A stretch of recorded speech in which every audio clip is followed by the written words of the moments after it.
so this one story I tell them, I'm like, most barbers, independent. You're not much on people telling you what to do. Even if you work at a shop, you mostly work for yourself, and you're used to doing your own thing. And a lot of the traditional shops, especially when I was younger, you're playing practical jokes and stuff on each other and on clients. And then you're always going to have some slow times.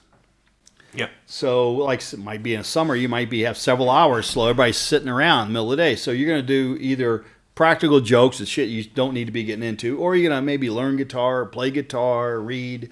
The Bible Belt where I'm from, there's always going to be one kind of preacher, barber in there studying the Bible and stuff. Yeah, you're going to practical jokes and shit.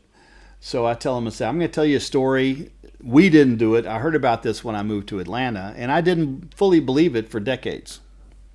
But then it come to find out it was true, and it was reprinted. And I even went online and found out about it. But this happened in the late 50s, and it was two old barbers, and it must have been a slow summer. So back in the 50s, when you had movies and all news about Martians and little green men and stuff, and the TV shows and all kind of stuff about this. So it's in the public eye. And somehow these two old barbers come across the cadaver of a monkey. Now, about this time, the interpreter's looking at me. And I'm like, just go with it. So try to interpret all what I'm about to tell you. So I'm like, they come across the body of a monkey. And they decide to turn it into a little green man. So they remove every hair off the body of this monkey. And actually their butcher friend, I found out later, their friend was a butcher. He joined in with them on this. So they shave this thing, every bit of hair off of it. And an animal without its hair does not look like that animal anymore. So then the butcher, and they snip the tail off and suture it up. And then they file its teeth down. So it looks more human, kind of humanoid, than it does monkey at this point. So then they dye it green. So to take this hoax further, they go out to a back road at night.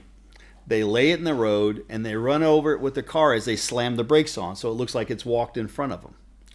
Then they take torches to the side grassy area of the road, and they scorch areas like a spaceship is taken off and landed.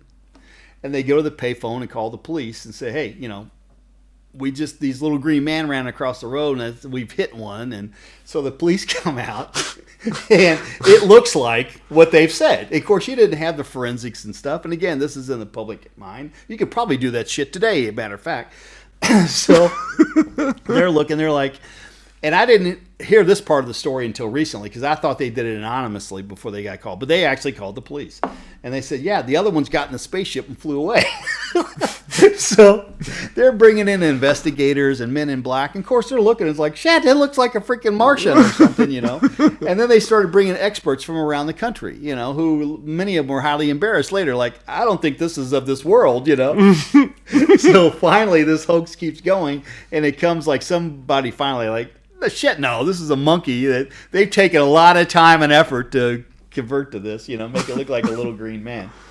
So then I tell the audience, I'm like, so keep yourself occupied, 'cause, this is the kind of stuff if we have too much time on our hands with creative people. So after the show, it was like an after party, and some of the women that could speak English, they're like, that was the most unique. We go to these shows in Italy and Germany. We do stage stuff too. That's very unique. We have never experienced that. You were our favorite, and we actually learned some stuff, Once she goes, it was a little disturbing about the monkey. I'm like, well, at least his life didn't go in vain. He made national news, He got to pull one over on the man,